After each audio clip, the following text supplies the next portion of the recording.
Hello, welcome to law career channel. যারা এই বছর বর্ধমান ইউনিভার্সিটিতে এলএলবি এবং বিএ এলএলবির জন্য যারা ফর্ম ফিল আপ করেছো তাদের জন্য বলছি, মানে গতকাল থেকে অ্যাডমিট দেওয়া শুরু করে দিয়েছে। তোমরা অ্যাডমিট তুলে নাও এবং সেটার একটা প্রিন্ট আউট বার করে নেবে।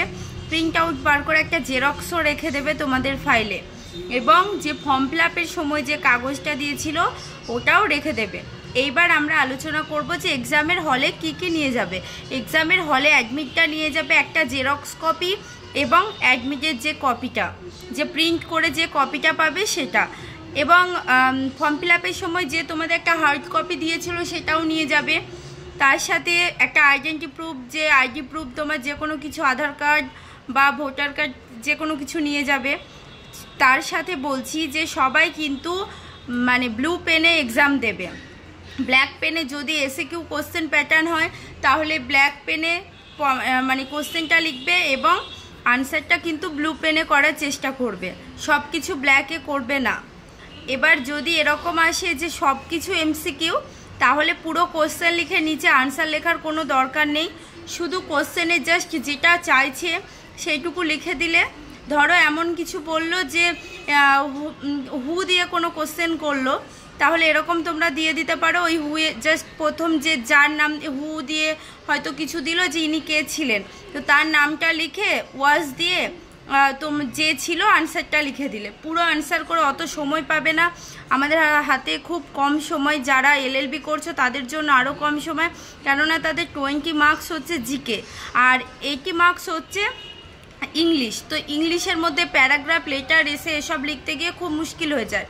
এবার আমি তোমাদেরকে বলে দিলাম কি কি নিয়ে যাবে, কি করবে। পরীক্ষার হলে যেদিন যাবে, আমাদের মেন ক্যাম্পাস বর্ধমান ইউনিভার্সিটির মেন ক্যাম্পাস হচ্ছে গোলাপবাগ ক্যাম্পাস, ওখানেই সবার বিএ এলএলবি এবং এলএলবির মানে এক্সাম হবে। এবার কোথায় করে হবে তোমাদের বলে দিই। বর্ধমান ইউনিভার্সিটি যারা ট্রেন লাইনে যাবে তাদের স্টেশন থেকে টোটো বা অটো যা কিছু করে 10 টাকা ভাড়া নেবে, বলবে গোলাপবাগ ক্যাম্পাসের সামনে নামবো, তোমাদের নামিয়ে দেবে। যেখানে ক্যাম্পাসের সামনে, এটা তোমরা মানে ভালো করে শোনো, মানে খুঁজে বেরোবে না, অনেকগুলো ডিপার্টমেন্ট আছে। যখন ইউনিভার্সিটির ভেতরে ঢুকবে দেখবে একটা মানে ইউনিভার্সিটি অফ বর্ধমান, আমি ঢুকে গেলাম ইউনিভার্সিটির ভেতরে, পুরো লম্বা রাস্তা আছে। তো রাস্তা দিয়ে মানে এমন না যে ওটা ইউনিভার্সিটির ভেতরেই শুধু যাওয়া হয়, ওই দিক দিয়ে অন্য জায়গায় যাওয়া হয় সেটা আমি জানি না, কিন্তু আমাদের যেটা মেন ক্যাম্পাস, ঢুকে তুমি জিওলজির ডিপার্টমেন্ট পাবে, তারপরে জিওগ্রাফি আছে, দেখবে একটা ডান দিকে থাকবে রাস্তা আর একটা বাঁ দিকে, এইভাবে ডিপার্টমেন্টগুলো আছে।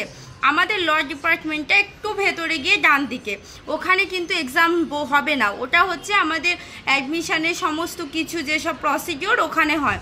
বাট লয়ে যে ডিপার্টমেন্টটা দেখলে ওইতে কাউকে সিকিউরিটি গার্ড পাবে, যেখানেই যাবে দেখবে একটা করে সিকিউরিটি গার্ড থাকবে।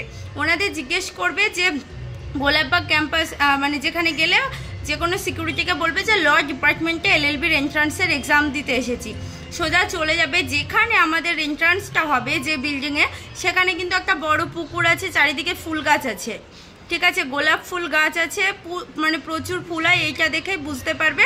ওখানে কাউকে জিজ্ঞেস করবে যে কোন রুমটা, তো তারা বলে দেবে যে এখানে, কেননা ওই খোঁজাখুঁজি নিয়ে অনেকটা সময় চলে যায়, ওই জন্য তোমাদেরকে এটা বলে দিলাম।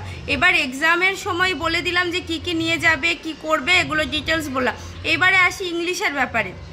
যদি এরকম হয় যে এলএলবির জন্য এবং বিএলএলবির জন্য, প্রত্যেকের জন্যই বলছি, আগে আমি এলএলবির জন্য বলছি, যেহেতু 80 মার্কস আছে, তো 80 মার্কস যেহেতু জিকে জেনারেল ইংলিশ, তো সেখানে প্যারাগ্রাফ, এসে বা লেটার যদি 4টেই দিয়ে দেয়, আমি লেটারে একটা ফরম্যাট আমি আমার কোচিংয়ে শিখিয়েছি, তোমাদের প্রত্যেককে তো বলা সম্ভব না, তো সংক্ষেপে লিখবে। প্রথমে যে ফরম্যাটটা প্রথমে একটা ডান দিকের বক্স করে যাকে লিখতে বলছে সেলফ অ্যাড্রেস দেবে তোমার নিজের, যাকে লিখতে বলছে বাঁ দিকে 2-3 লাইন লিখলে।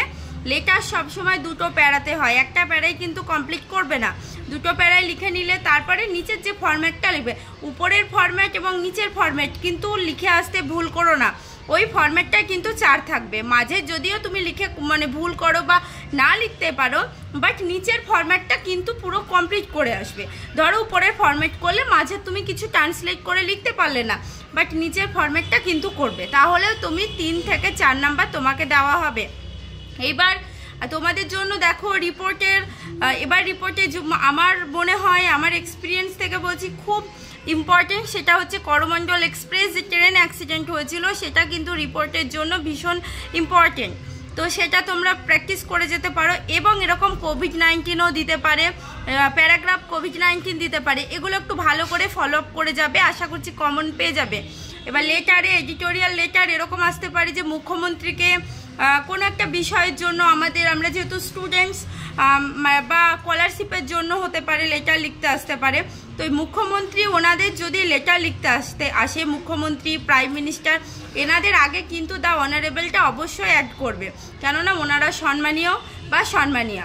আমাদের ওয়েস্ট বেঙ্গলে মুখ্যমন্ত্রীকে বললে ম্যাডাম লিখবে, কেউ ভুল করে স্যার লিখে আসবে না, তাহলে নাম্বার পাবে না। যদি প্রাইম মিনিস্টার বলে যে পদে আছে, ফিমেল কি মেল তোমরা তো জানোই, সেইভাবে কিন্তু লিখে আসবে। আরও কিছু যদি সমস্যা থাকে আমার ডেসক্রিপশান বক্সে আমার নাম্বার দেওয়া আছে, কল করে জেনে নিতে পারো। একটু ভুল, আর তোমরা অ্যাডমিটে যে তোমাদের নাম্বারটা দিয়েছে এক্সামে, কিন্তু ওই নাম্বারটা বারবার মিলিয়ে দেখবে। যখন তুমি এক্সামে লিখতে স্টার্ট করছো তখনও দেখবে 2-3 বার, এবং যখন তুমি খাতাটা দিয়ে দিচ্ছ তখনও কিন্তু বারবার তোমার অ্যাডমিটের যে নাম্বারটা সেটা কিন্তু দেখবে যে তোমার সিরিয়াল নাম্বার ঠিক আছে কিনা, অ্যাডমিটের নাম্বার ঠিক আছে কিনা। একটু যদি ভুল হয় কিন্তু প্রচুর ভুল হয়ে যাবে, কারণ আমাদের ইউনিভার্সিটিতে এই বছর টোটাল সিটস হচ্ছে 300, কিন্তু ফর্ম ফিল আপ হয়েছে 27,000। তার মানে ভাবো কীরকম র্যাঙ্ক করতে হবে, তবেই তুমি কিন্তু গভর্নমেন্ট কলেজ পাবে, প্রাইভেটেও পাওয়া খুব মুশকিল হয়ে যাবে। তো তোমরা এই আমি যেগুলো বললাম একটু জাস্ট ফলো করো।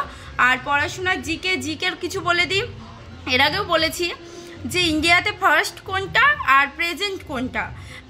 আমি জাস্ট একটা এক্সাম্পল দিয়ে বলছি যে আমাদের ইন্ডিয়ায় first prime minister, first president, first প্রথমগুলো পড়ে যাবে, আর এখন বর্তমানে যারা প্রেজেন্ট আছে তাদেরগুলো পড়বে। আর প্রিভিয়াস ইয়ার কোশ্চেন কিছু জিকে আছে, সেগুলো একটু সলভ করবে, গুগল দেখে হোক বা যেভাবে হোক। ইংলিশগুলো একটু দেখে যেতে পারো, আসে না, তবে 2012 এবং 2014 এবং 2016 এই 3টে ইয়ারের কোশ্চেনটা একটু ভালো করে পড়ে যাবে, ভীষণ ইম্পর্টেন্ট আছে এবছরের জন্য। চলো টাটা, যদি কোনো প্রবলেম হয় কল করে নিও, আর চ্যানেলে নতুন হলে অবশ্যই সাবস্ক্রাইব করো।